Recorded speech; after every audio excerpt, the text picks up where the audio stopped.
All right, so good morning, everyone. I'm going to call the executive committee meeting to order at 10:04 a.m.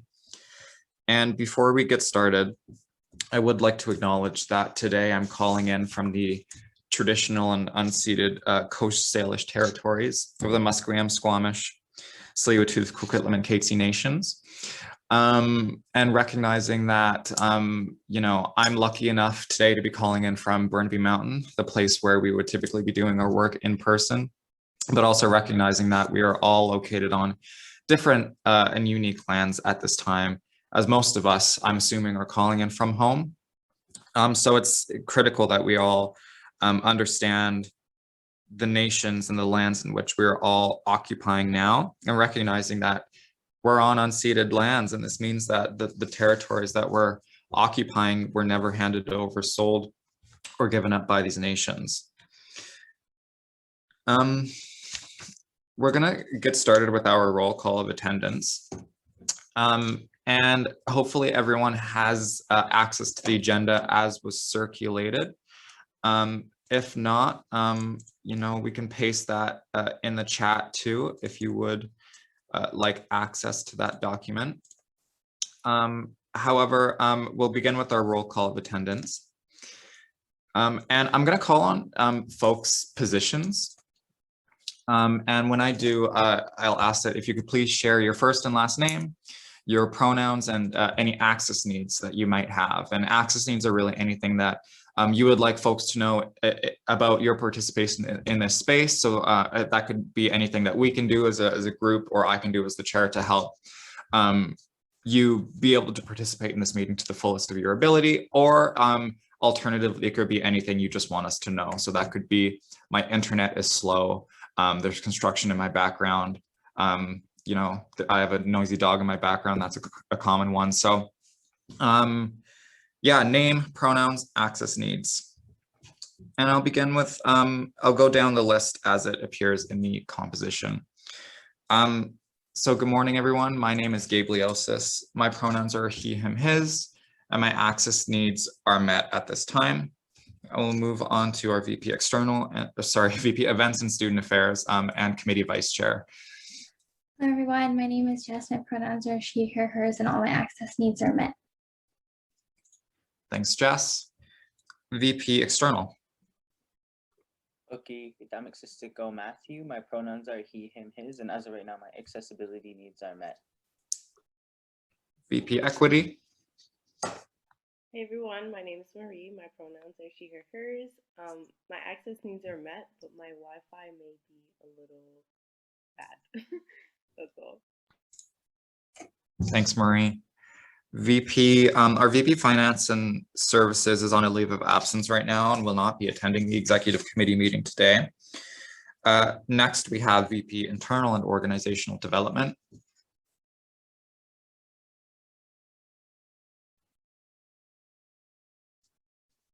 VP Internal. I was unmuted. Hi, everyone. My name's Corbett. Pronouns are he, him, his. Access needs, I'm currently home, so no camera. Thank you. Thanks, Corbett. VP University and Academic Affairs. Hey everyone, my name is Serena. My pronouns are she, they. For access needs, my internet is bad as usual. Thanks, Serena. We also have Associate Vice President, University and Academic Affairs. We'll start with Priyanka first, and then I'll go to Hannah. Hi everyone, my name is Priyanka. My pronouns are she, her, hers, and my access needs are met today. Thank you, Priyanka. And then we'll go to our nominee for Associate Vice President, University and Academic Affairs. Hi everyone, nice to meet you. I'm Hannah. My pronouns are she, her, and my access needs are met. Thanks, Hannah. We also have our nominee for Associate Vice President, Events and Student Affairs with us today. Hi everyone, my name is Akam Sidhu. My pronouns are she, her, hers, and all my access needs are met. Thank you. Thank you.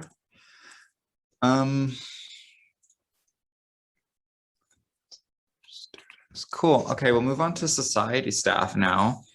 And we'll start with our operations organizer. Hi, everyone. Good morning. My name is Aisha. My pronouns are she and her. Calling in from still in Kwantlen territory. My access needs are met. I will just say that I am expecting a brief 10-minute call sometime between now and 11:30. So just wanted to give you the heads up in case I'm radio silent. No worries, Aisha. Thank you. Nextly, our board organizer.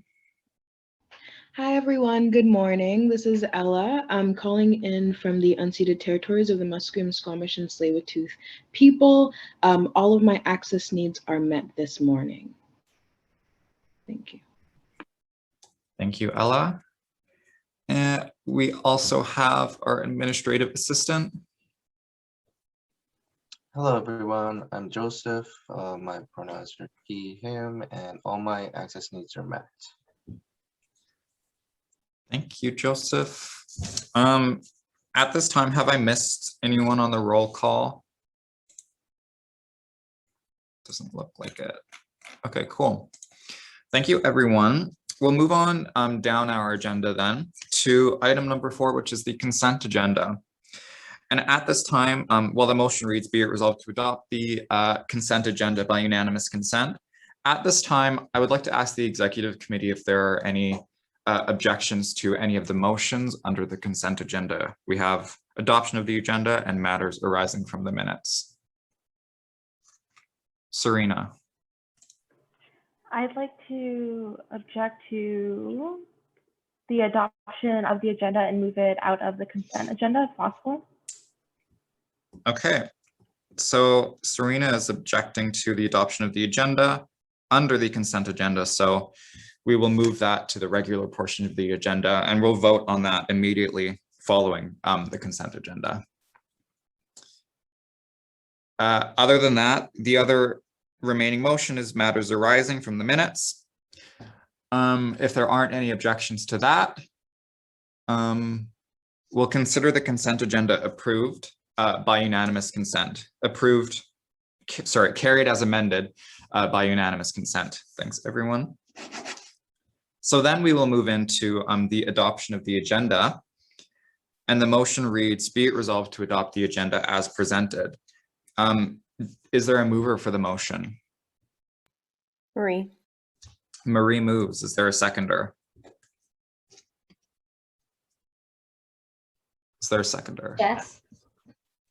I heard Matt first. Thank you. Are there any amendments to the agenda to be made at this time? Please list yourself if there are. Okay, Serena, you have the floor first. Yes, I'd like to move to amend the agenda to include a motion titled appointing a second Associate Vice President, University and Academic Affairs, and I'll put it in the chat as well. Hopefully it didn't get cut off. I think it looks okay. Yes, it does look okay. Thank you, Serena. So Serena's put forward a motion for the amendment of the agenda. Corbett, do you also have an amendment to put forward? Yes, yes, I do. I would like to add a motion titled Extended Delegated Authority. I'll post the motion in the chat.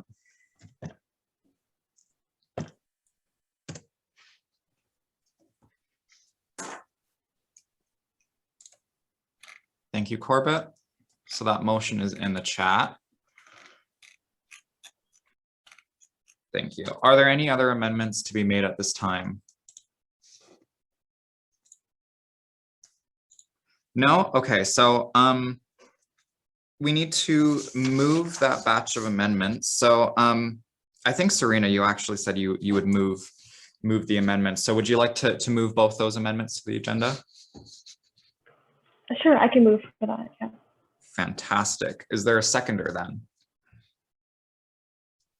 Just moves. I mean, just seconds. Just seconds, thank you.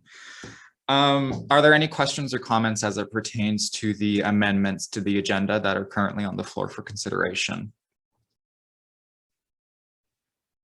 Okay, so we'll put the amendment to the agenda to a vote.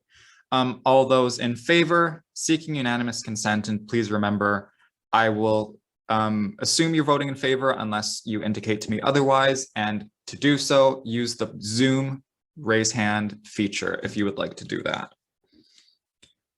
But I'm seeing no objections at this time, so the amendments to the agenda are carried unanimously. And so we'll move back to the main motion, which at this time now reads, be it resolved to adopt the agenda as amended. Any last concerns or questions with the agenda before we put the main motion to a vote?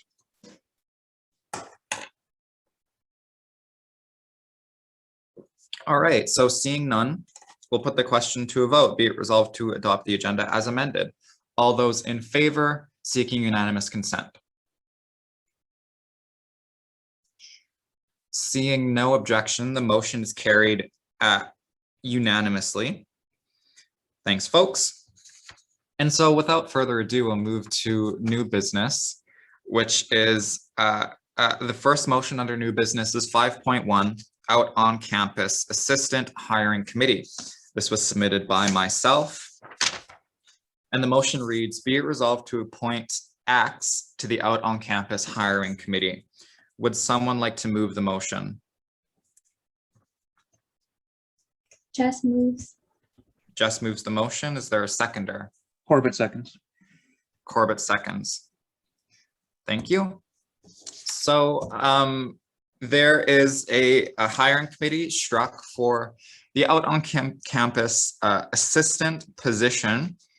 And as per any other hiring committee for unionized staff, there is a requirement that there be 2 employer representatives and 2 employee reps. And so today we're considering the question of who will be the employer reps. Now, I know we've had this discussion offline. It just kind of needs to be ratified officially. But I believe, if memory is serving correctly, Marie and Serena have put their names forward to be on the hiring committee. So at this time, I think it's safe to say we can move to amend the motion. So I'll be making the motion at this time. I move to amend the motion to strike X, pardon me, with Marie Haddad and Serena Baines. Is there a seconder for that amendment?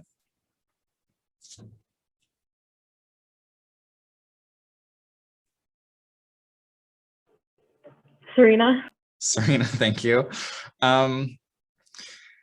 Any questions or comments on the amendment?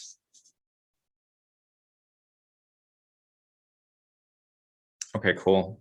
Well, seeing none, we'll put the amendment to a vote. All those in favor of the amendment to the main motion seeking unanimous consent? If you'd like to dissent or abstain, you know what to do.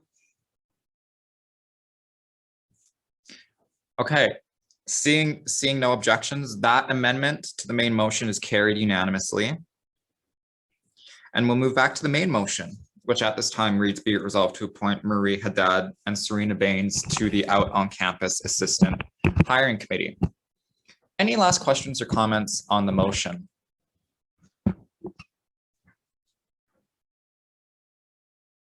Cool. It's just one of the millions of hiring committees that are ongoing. So good luck, Marie and Serena. Yeah. Yeah, Aisha's excited in the chat. Hell yeah. Okay, cool. We'll put the question to a vote at this time then if there are no further discussion. So all those in favor of the motion seeking unanimous consent? Okay.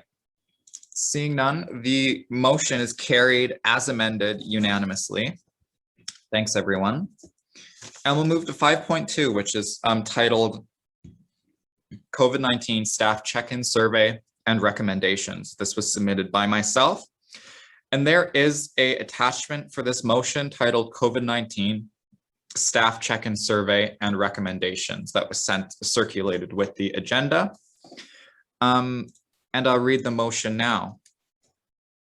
But first, I'm actually going to paste the file in the chat for folks who don't have access to that. So The motion reads, be it resolved that the executive committee adopt the recommendations for a gradual return to work plan for SFSS staff as presented in the document titled COVID-19 Staff Check-in Survey and Recommendations. I'll move this motion today if there's a seconder. Marie. Marie seconds. Thank you, everyone.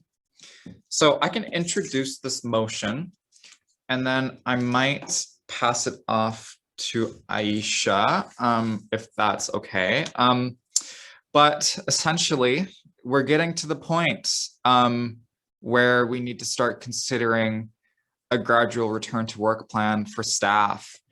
As crazy as that sounds, we're getting to that point in the pandemic where that is very much options that we need to start considering. A while ago, the Joint Health and Safety Committee, which is a committee that is jointly composed of employer reps and members of CUPE, did a survey, a temperature check survey to see where our staff are at with comfort level in terms of what a return to the workplace could look like. And based on those survey results, a series of recommendations were created with the consultation from staff. And that's where these recommendations come in.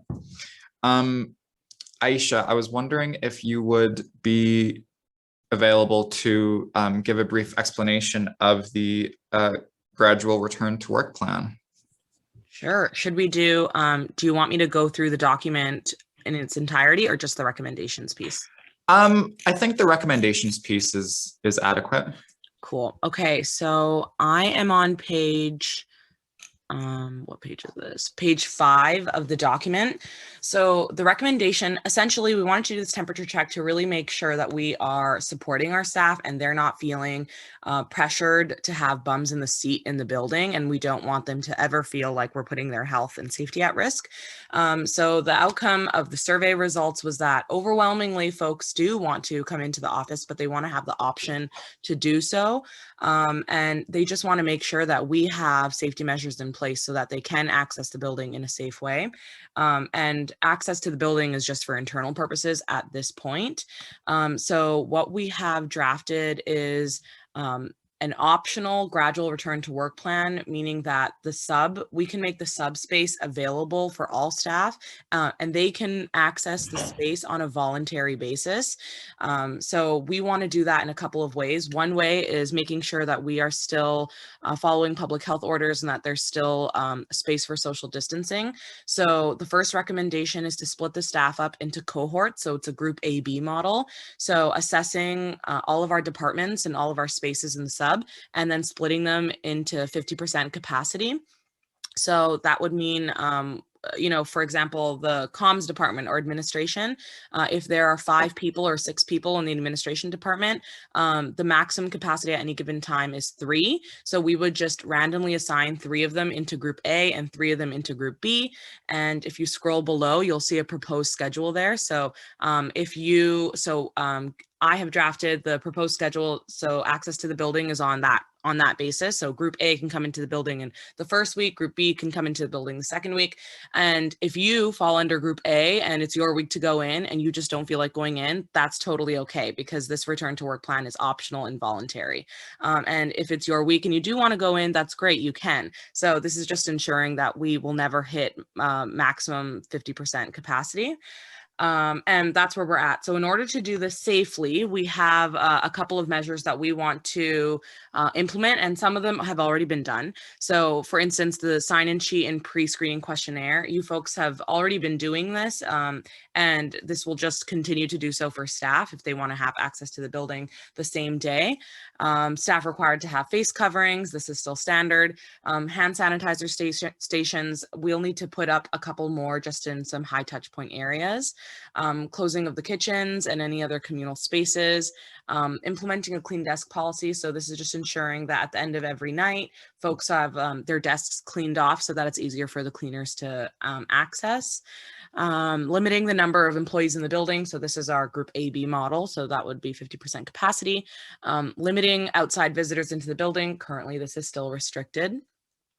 The break room or the lunchroom is just going to be limited to one person at a time. We're not going to, as employers, I feel a bit uncomfortable monitoring who uses the break room and what time. And so we're just going to put up the signage there, and hopefully folks can just, self-direct themselves and ensure that there's only one person in there.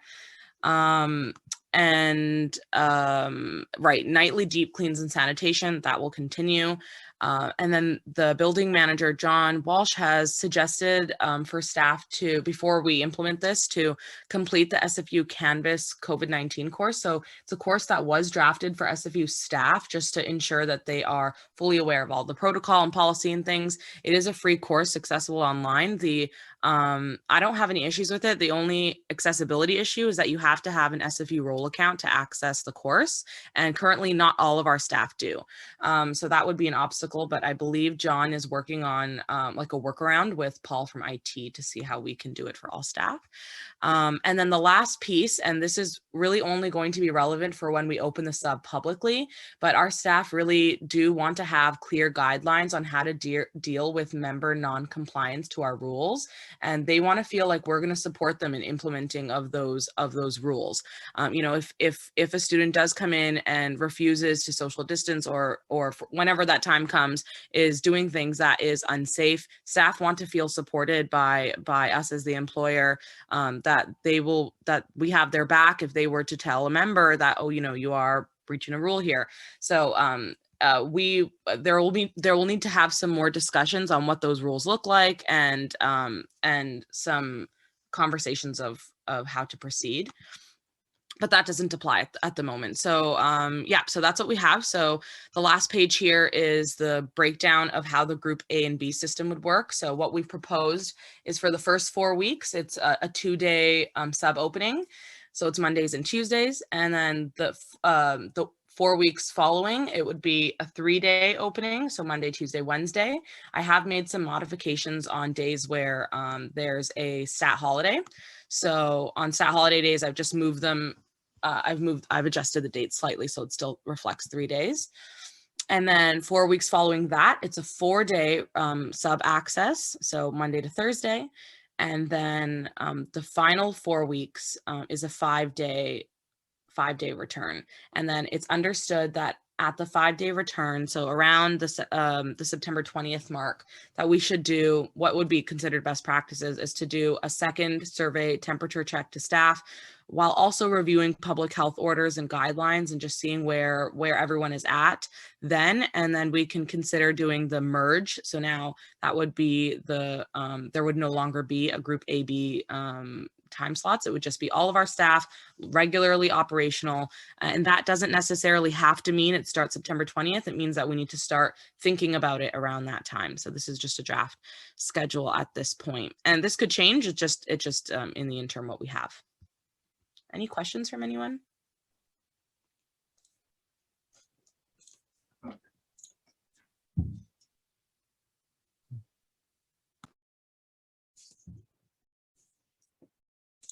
Thanks. Thank you very much, Aisha, for going through that. That was very thorough. Corbett, you are on the speakers list. Thank you. So if I read it right, the survey was mandatory for staff, but only 22 or 24 people filled it out. So I thought we had more staff than that, like up to 30 or so. Yeah, with the influx of folks resigning and our permanent staff, this didn't include the MSAAs. Their schedule is still voluntary and optional, so it was not mandatory for them to fill out. Okay, and another follow-up question would be, I was just noticing like we have quite a few people still on waitlist. Maybe some advice I got is I was on the waitlist forever until I re-registered effectively, and then I was quickly gotten a time for a vaccine. So I guess we might want to check in with send a message to staff with that advice maybe, because if not, then there might be a bug or something where they're just sitting in waitlist forever. Totally, yeah, we can definitely do that and send them that resource. Yeah, just as a reminder, these results and everything was collated middle of May, so about a month ago. So I know since then other folks have been vaccinated, but yeah, this is technically old information, but I am super happy to send that out. It is to note though that we haven't, part of our safety plan, we haven't made it mandatory as of yet for staff to be vaccinated. And if that's something that you folks as an executive want to do, then we can bring that up at joint health and safety. Thank you, Aisha. And thank you, Corbett, for the question. And yeah, I think it is also worth mentioning that these recommendations have also gone through Joint Health and Safety Committee already and have been given the green light and then came to us for final approval. So yeah, are there any other questions or comments or even just general feelings, thumbs up, comfort level? I'm interested to hear. Jess.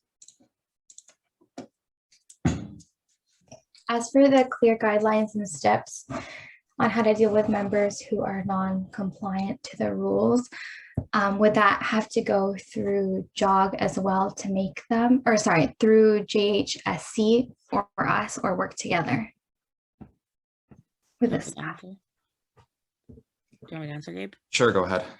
Yes, so anything that you folks would like to see done, you can take it to Gabe, who represents you at the Joint Health and Safety Committee, and then yes, it would have to be mutually agreed upon there. Okay, that sounds good. Thank you. Yeah, you're welcome. Thank you, Jess. And thank you, Aisha. Corbett, you have another comment? Yeah, it's kind of piggybacks on Jess's comment about members' non-compliance. I guess, do we have a situation, like, do we have an idea how we'd handle a situation where, like, a legitimate situation where they say couldn't wear masks, had an exception, or some other thing where a member is, I don't know if I'm just saying, like, there's where we can interpret as non-compliance, but it could be legitimate reasons. Like, how do we verify that, or do we just take their word for it and just do it, and just mostly just recommend, social distance and all that kind of stuff? Aisha, you have a direct response? Yeah, I think it's a really great question, and thank you so much. I see also Marie was also thinking the same thing, so thanks for flagging it. Best practices around issues like this, and of course, it's kind of hard to say best practices because it's we don't have pandemics all the time, but usually around health and safety issues, it's to be assumed that we don't put the labor on folks accessing the space to like prove or argue their way out of it, and it's quite unreasonable to think that members accessing the space are going to carry around a medical accommodation sheet or something like that. It's too personal, and so as an employer, I would say that the best thing to do here would just to ensure that folks who perhaps are not, for whatever reason, are just being non-compliant, visibly non-compliant, and we don't actually know why, just to ensure that they know not to interact with staff, because staff may feel uncomfortable. I don't think it's necessarily an issue of someone who is not able to wear a mask cannot access the building. I think that's a bit unreasonable if it's a medical thing or whatever. But I think that it is reasonable to say that if you visibly aren't following guidelines, just restrict your interaction with staff. Thank you, Aisha. Marie, you were on the speakers list. Yeah, what Aisha said makes sense to me, and I feel comfortable with it, especially since, like, when we're talking about medical notes and all that stuff, that's also inaccessible. So I think we need to be consistent when we're like talking about that, as we like already spoke about this when it comes to like mental health and providing documentation there. So I agree. Thank you, Marie. Matt, you can go ahead. Yeah, thank you. I just want to say thank you, Aisha, for bringing this. I think, a lot of these recommendations are like really like doable, and I know that it's a priority for us, like, to keep our staff safe, like, while returning to work. And I hope that, this is something that will support them in doing that, hoping that they can feel safe while they're in the new building. One thing that I did want to flag, I did get an email. If there's still staff who are still on the wait list, I got an email for folks who didn't get like their first dose, and there's like a sign up, and I just got that yesterday, and I forwarded it to make sure that all the information and stuff was correct. And I know that Gabe, and Ella have seen it. And so I was just gonna say that could probably be circulated to staff if they wanted to go get their first dose of Pfizer. So just wanted to flag that. Thank you, Matt.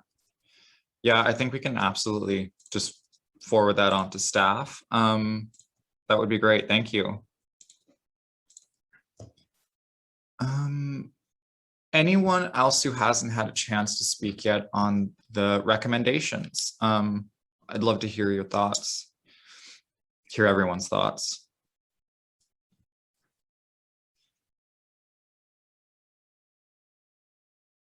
Who hasn't had a chance to speak yet? Serena, how are you feeling? I agree with everything that's been said. I don't really have anything to add. Perfect. I'm in favor of the plan because I think it's a very good balance between, making sure that folks have the option to stay at home if that's what they're comfortable with and continue working remotely in the interim, but also opening it up to the folks who are quite anxious to use the building, as I think anyone would be when we're talking about the new sub. Yeah, I just want to give a huge shout out to Aisha, who helped put the plan together and make the recommendations. It's very, very legit and thorough, and I think staff appreciate it too. So thank you, Aisha. Matt, do you have a comment? Yeah, I also just kind of wanted to flag that I know that we have gotten other safety measures like put in place, like with those like plexiglass things, like those. And then something that we wanted to do like last year, I guess it wouldn't have been relevant last year, but to get different types of like protective, like I guess work stuff, like, if some staff like wanted additional things like besides masks and things like that, we could get like those like face shields, or like there's even masks that have like because I think this is something I was thinking about last, I guess, like if it's going to be open and there's going to be folks working at the front desk with those plexiglass, and some people can't like hear exactly what some people are saying, that might be like an accessibility barrier. I wanted to look into getting some of those clear masks then, specifically for folks who are working at the front desk, so they can communicate, because that's something I was looking into last year, and I did find a place, but at that time, like the pandemic just started, so everything was super expensive, and I think now it might be a little bit more affordable if you wanted to buy bulk and just keep those specifically for people like, for example, if John's running around the building and he wanted one of those like those clear ones, and then also for folks at the front, I think that would be something to consider, to get additional things in the sub, just so we have them there if they are going to be working directly with students and things like that, to kind of take away some of those barriers. Because even for me, like if I'm talking to someone, like, it's really hard to hear people, or like some people like are visual to like see what people are saying, so I think that just might be a little bit easier, something we need to consider as well. Thanks, Matt. Yeah, these are all great ideas, Matt, and something we should absolutely look into and do. Aisha, or sorry, who was first? Corbett and then Aisha. Yeah, I was also wondering, this is a for staff return to work, should we have a council return to work, like a parallel council return to work policy or plan? Because we might, like, me and Gabe especially go up to the sub pretty regularly, but kind of it's not necessarily always that scheduled. And so the whole point of the group A and group B stuff is to prevent like potentially making another group person sick. But if council and executives are kind of are just going up whenever, we have the potential of causing issues between, like maybe making somebody in group A sick or group B sick or something like that. So should we also develop a similar, and also I figured we'll have more requests from council members to come up the sub as well, and so we should probably have a similar plan in place, either with segregated stuff as best we can, because it's going to be a bit of a challenge for specific things like signing authority stuff. But yeah, So yeah, I think we need, on top of this, develop a plan that mirrors or works with the staff return plan. Yeah. It's something that's been discussed, Corbett, because basically at this plan that we're going to vote on soon also kind of goes in tandem with our already existing safety plan.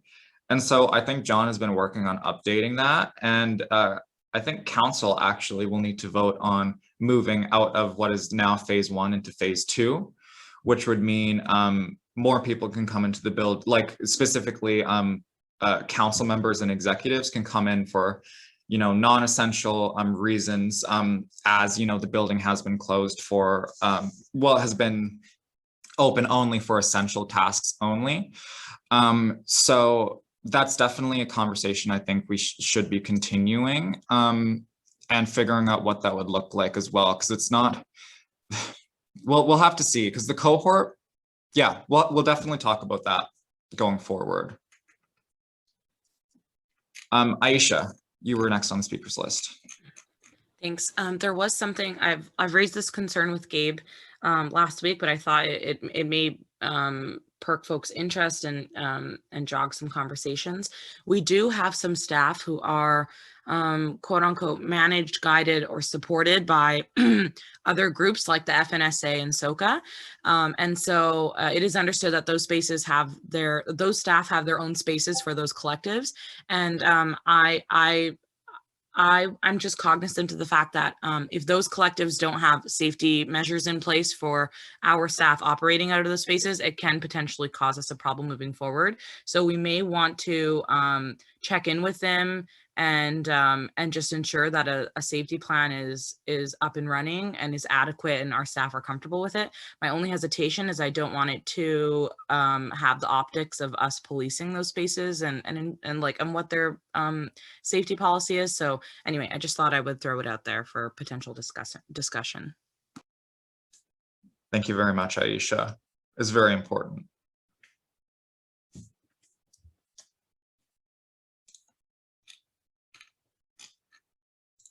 Okay, at this time, are there any more questions or comments?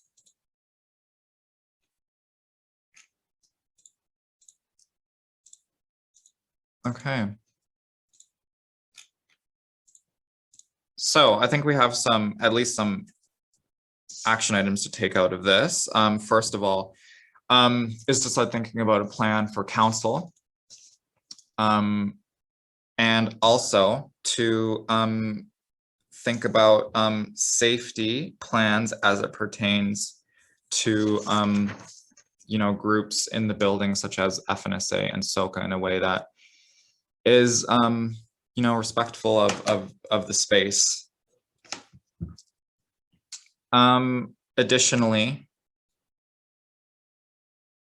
yeah, if this is approved, Aisha, you and I can work on an email out to staff on that it was approved. Cool. Okay.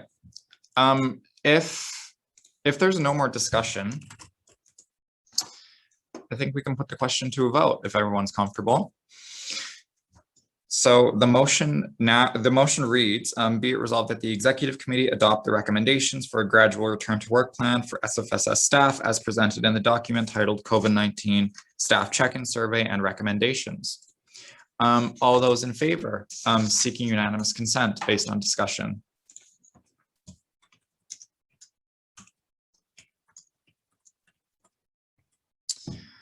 Okay. Seeing no objections, that motion is carried unanimously. Thank you, everyone. Yes, celebrations. Okay, cool. So we have another motion on the agenda, which is 5.3, Associate VP Events and Student Affairs appointment. And this was submitted by our VP Events and Student Affairs, Jess De La Cruz. So I read the motion now. Whereas, as per council policies R17, Rule 17, Associate Vice Presidents, quote, vice presidents may appoint associate vice presidents to assist in the duties of their respective executive office, end quote, by, begin quote, nominating a member in good standing of the society for the position, end quote. Whereas as per council policies, Rule 17, associate vice presidents, quote, nominations for the position of associate vice president shall be ratified subject to approval by the executive committee by a majority vote. End quote. Whereas Vice President Events and Student Affairs, Jess Dela Cruz, has nominated Akam Sidhu as Associate Vice President Events and Student Affairs for the 2021-2022 term. Be it resolved that the Executive Committee ratify the nomination of Akam Sidhu as Associate Vice President Events and Student Affairs for the 2021-2022 term. Is there a mover for the motion? Jess moves. Jess moves. Thank you, Jess. Is there a seconder? Corbett seconds. Corbett seconds. Thank you. Jess, you have the floor if you'd like to speak to the motion. So I'm really excited to onboard Akam if this motion carries. Hopefully it will. But Akam has already shown a lot of leadership and eagerness and willingness to learn, especially in the way that we want to do our work through a progressive lens, through her council meetings, through her position at Society of Arts and Social Sciences, the way that she speaks at council, the way that she gets back to us promptly and efficiently as well. I also think this position as AVP has so much room for Akam to grow.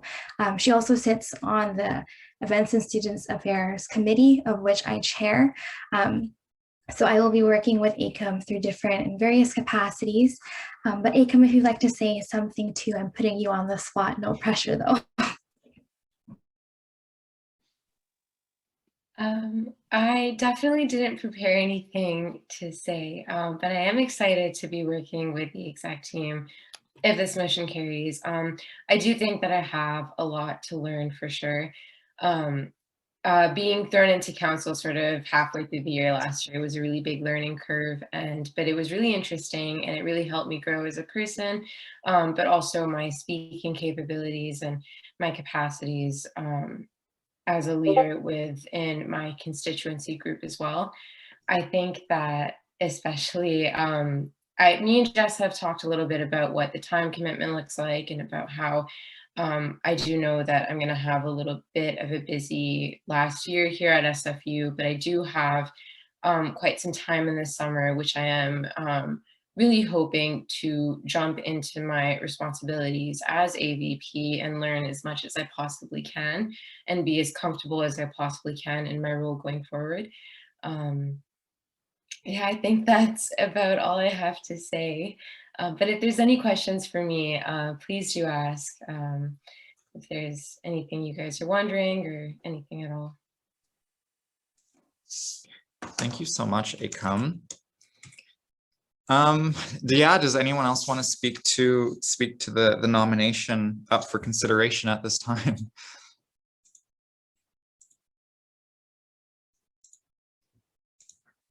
Marie, go ahead.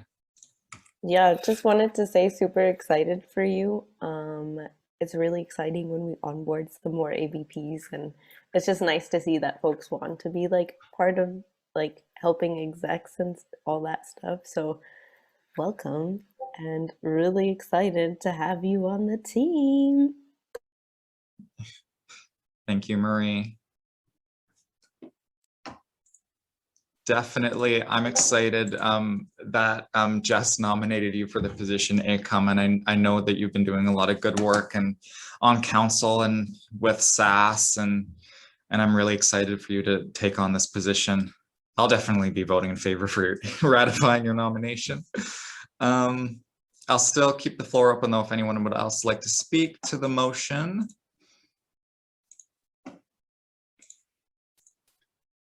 Okay. I'm seeing no one else on the speakers list, so I think we can put the question to a vote. So the motion up for consideration is, be it resolved that the Executive Committee ratify the nomination of Akam Sidhu as Associate Vice President Events and Student Affairs for the 2021-2022 term. All those in favor seeking unanimous consent.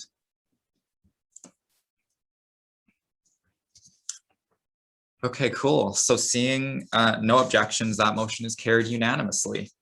And the nomination of ACOM is now confirmed. Congratulations. Okay. So we have our next motion is 5.4, executive officer, SFU co-op supervisory structure. And this was submitted by VP Internal. Sorry, my computer is going wild.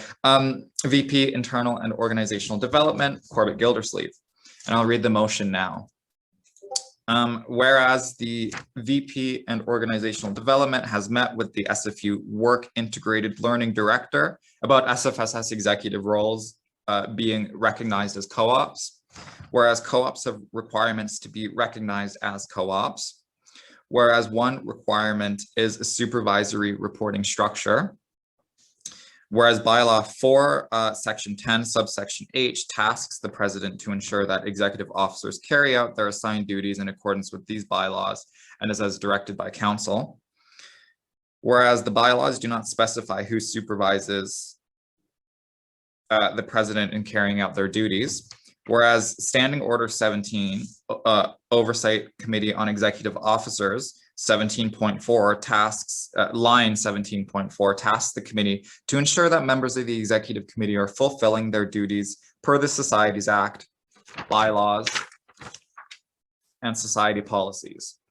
Whereas the president belongs to the executive committee, be it resolved that the Oversight Committee on Executive Officers chair by and with advice of the members of the Oversight Committee on Executive Officers act as the supervisor for the SFSS president if they wish to have their role recognized as a SFU co-op.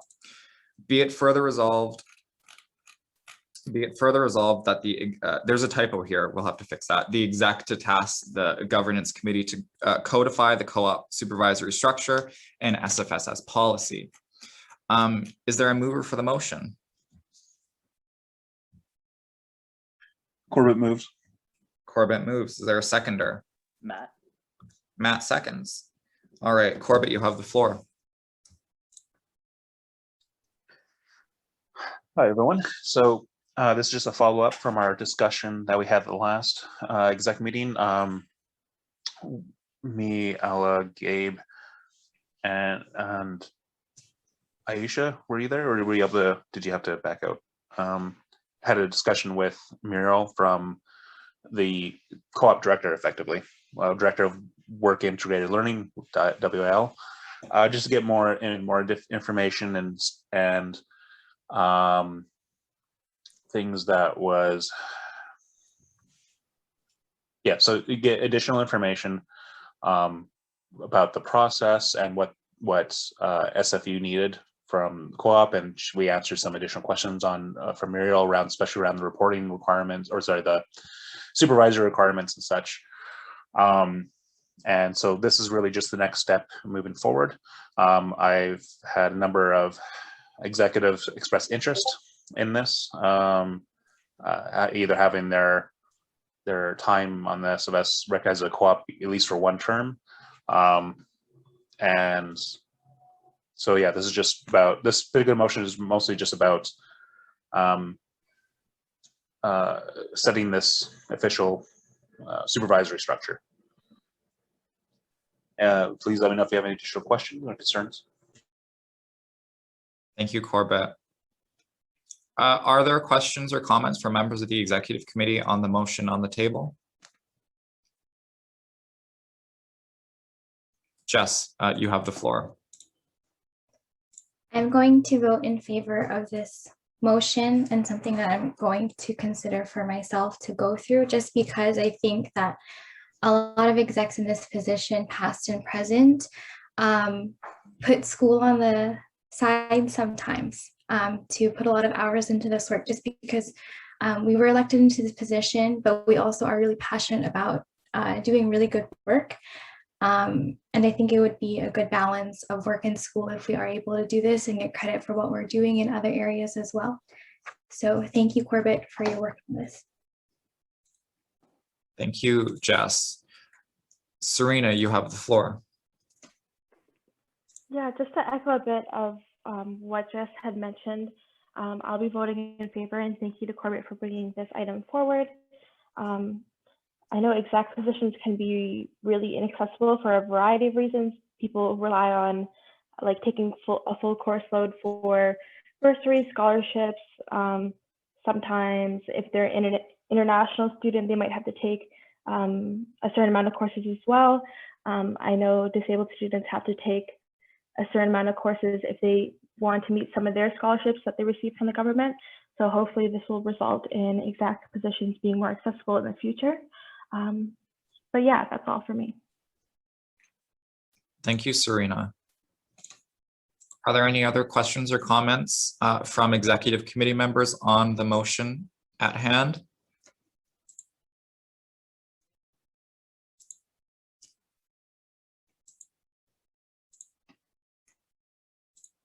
Okay. Yeah, I'll just say again, thank you, Corbett, for your work on this. I'll be voting in favor just because I think it is I think Jess said it perfectly, is that oftentimes this job requires you to put school on the side. And as a result, I think, I don't know, I know at least last year when I was on the board, I think this is probably one of the toughest balancing acts I've ever had to do in my life, just trying to balance school and this job. And so I think for me, this is definitely an option I would like to pursue for a future semester. And I look forward to this being an option for execs in the long term. And, you know, for folks to know that this is an option, you know, if you run, I think it also is an opportunity potentially for a bit of a incentive for people to want to run, to know that they actually have the option to dedicate more time to the role, and that they will, you know, not experience burnout and overwhelm and anxiety as much as I know I have in roles like these. Okay. So I'm seeing that the speakers list is exhausted. So we'll put the question to a vote. So the motion reads, be it resolved that the Oversight on Executive Committee Officers Chair, by and with advice of members of the Oversight Committee on Executive Officers, act as the supervisor for the oh, you know what? Hold on, there's a typo in the motion that we need to amend. It's a bit of a pain, but we need to do it. I'd like to move to amend the motion to I don't know, replace the word EXE in the last be it for the resolve clause to say executive committee in full. Executive committee. Is there a seconder? Jess seconds. Okay, Jess seconds. Is there any discussion on the typo? Okay, cool. We'll put the amendment to a vote. All those in favor of the amendment?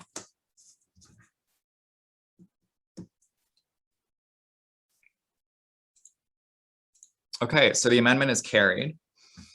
And we'll move back to the main motion, which now reads in full. Be it resolved that the Oversight Committee on Executive Officers Chair, by and with advice of members of the Oversight Committee on the Executive Officers, act as the supervisor for the SFSS president if they wish to have their role recognized as an SFU co-op. Be it further resolved that the Executive Committee task the Governance Committee to codify the co-op supervisory structure into SFSS policy. All those in favor of the motion, seeking unanimous consent. Okay, the motion is carried as amended unanimously. And we're doing pretty good on time. Would folks appreciate if we took a break? Okay, so maybe return at 11:05. Cool, see you then.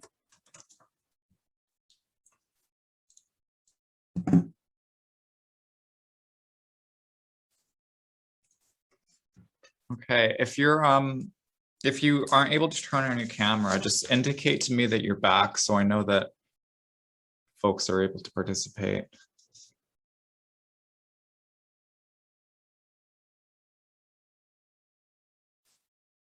Cool. Okay, so we have a couple more motions to go through. And the first one is 5.5, Associate Vice President's work reports. And I'll read the motion now. Whereas Rule 17 allows for executive officers to appoint an associate vice president to assist the executive officer in the performance of their duties. Whereas Rule 17, Section 5 requires that, quote, associate vice presidents shall have no less than 15 hours per week of work done. Whereas there is a need to track the hours and work of associate vice presidents for accountability and transparency purposes. Whereas there are existing work report templates for executive and non-executive council members that can be adapted for associate vice presidents. Be it resolved that the executive committee mandate associate vice presidents to complete and submit a work report no less than once every calendar month. Be it further resolved that the reports be reviewed and hours be tracked by the VP Finance and Services. Is there a mover for the motion? Is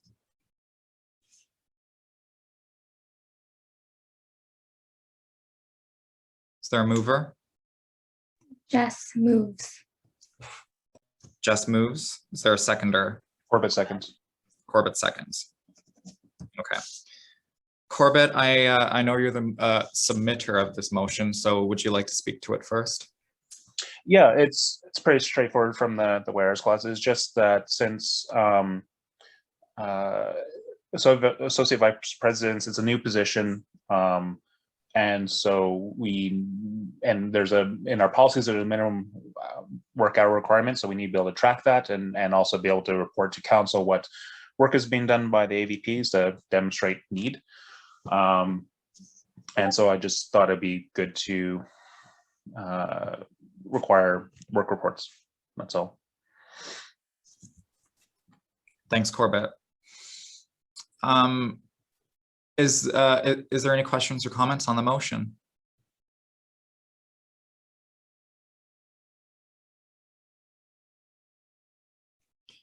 Okay, this sounds simple to me. Hopefully everyone feels comfortable with it.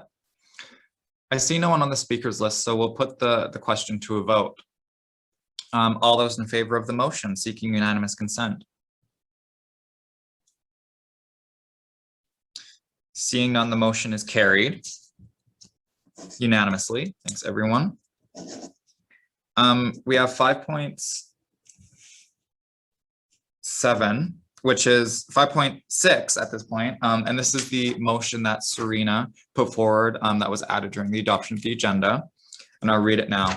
Whereas as per council policies R17, associate vice presidents, quote, vice presidents may appoint associate vice presidents to assist in the duties of their respective executive office by nominating a member in good standing of the society for the position. Whereas as per council policies R17, associate vice presidents nominations for the position of associate vice president shall be ratified subject to approval of the executive committee by a majority vote. Whereas Vice President, University and Academic Affairs, Serena Baines, has nominated Hannah Bazzi to serve as Associate Vice President, University and Academic Affairs. Be it resolved that the Executive Committee ratify this nomination for Associate Vice President, University and Academic Affairs. Is there a mover for the motion? Serena? Serena moves. Is there a seconder?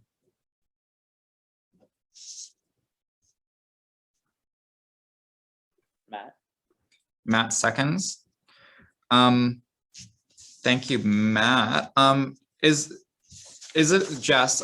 Apologies for putting you on the spot like this, but would you be able to chair for like 2 minutes while I try and do something? Is that okay? Okay, but if I mess up, I'm really sorry. It's okay. I'll be quick. Okay. Serena, you have the floor. Thanks, Jess. I'll try to take up as much time as possible. Yeah, I thought that for our VP UAA, I've been having Priyanka help me out with more of the academic side of things, and I don't want to take up a lot of her capacity, so I thought it would be great to have a second AVP so we kind of could split the duties. I've been asking Hannah to get involved for months, begging, not to shade you, Hannah, but she was very great. I was very grateful for her support during the campaign. She helped me as a ride or die volunteer.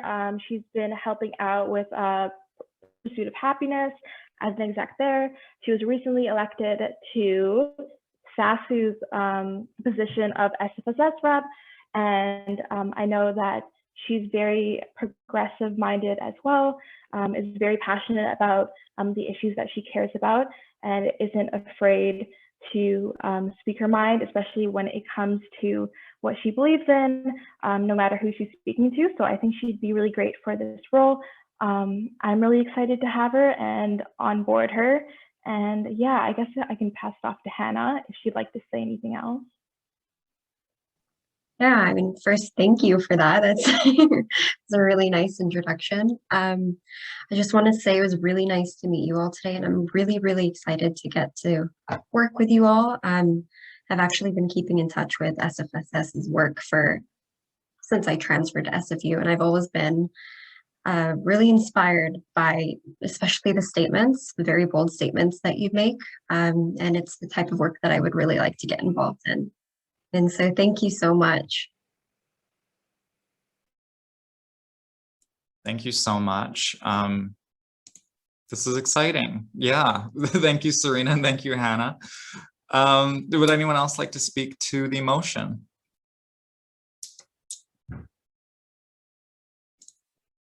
Cool. Well, Hannah, I'm really happy that Serena nominated you for the role. And excited to work with you in whatever capacity I can this year. So yeah, looking forward to it. Thank you. I'm excited as well. Awesome. Okay. Well, I'm seeing no more questions or comments on the motion, so we'll put it to a vote. All those in favor, seeking unanimous consent. Okay, the motion is carried unanimously. We'll move on to 5.7, which is extended delegated authority. And I'll just scroll up in the chat to find the motion. So the motion reads, whereas Almas Pangura, VP Finance and Services, has taken a leave of absence until June 21st, 2021. Whereas the VP Finance and Services need to approve and sign time-sensitive materials. Whereas the VP Internal and Organizational Development was given delegated authority to approve and sign materials on the VP Finance and Services behalf at the May 25th, 2021 Executive Committee meeting. Be it further resolved that the Executive Committee extend that delegated authority until June 21st, 2021. Is there a mover for the motion? Matt? Corbett moves. I'm going to give that to Corbett just because I know he submitted it. Matt, would you like to second? Sure. Thank you. Corbett, you have the floor. Thank you. Yes, this is just in response to Almas's leave of absence.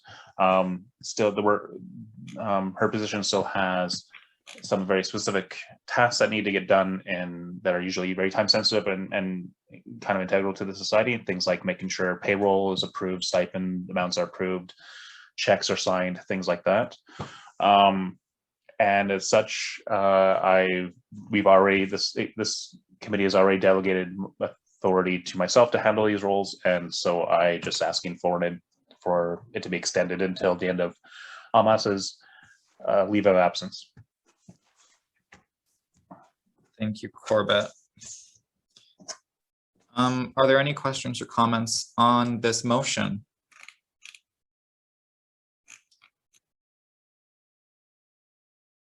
Okay. Seeing none, we'll put the motion to a vote. All those in favor of the motion? Okay, so that motion also is carried unanimously. Thanks, everyone. And if I'm not mistaken, that concludes new business. And the remaining item on our agenda is in camera portion of the agenda. So at this time, we do have one item to discuss in camera, meaning confidential. So what I'll do is when we do go in camera, I'll just make I'll make a breakout room for all of the execs and any other invited members in the in-camera portion, and then we'll just go in the breakout room and come back out after we're done talking about the item. So we'll do that now. Be it resolved to go in camera for the remainder of the meeting. Is there a mover for the motion?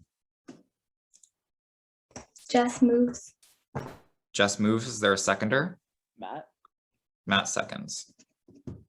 Okay. All those in favor, seeking unanimous consent on the motion. Okay. Seeing no objections, the motion is carried. And I'm just going to make the breakout room now. And for folks who aren't in the breakout room, we will be back in the main room. It just might be a while. Well, not a while, but a couple of minutes. So let me work on that now. I'm going to pause the recording.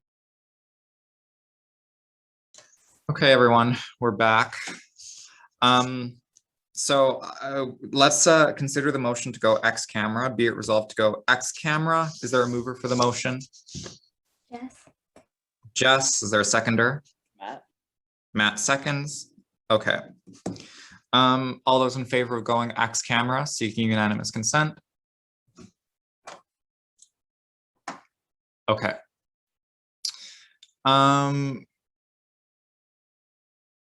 Sorry, my brain. That motion is carried unanimously. Thanks, everyone. And so we have announcements now. 8.1, our next executive committee meeting will be on Tuesday, June 22nd at the same time, 10 a.m. to 12 p.m. I'll see you all there. There are attachments to the agenda, and we'll move on to adjournment. Be it resolved to adjourn the meeting at 11:36 a.m. Is there a mover? Matt? Matt moves. Is there a seconder? Corbett seconds. Corbett seconds. Okay. All those in favor seeking unanimous consent? Okay. The motion is carried unanimously. Thank you, everyone. Have a good day.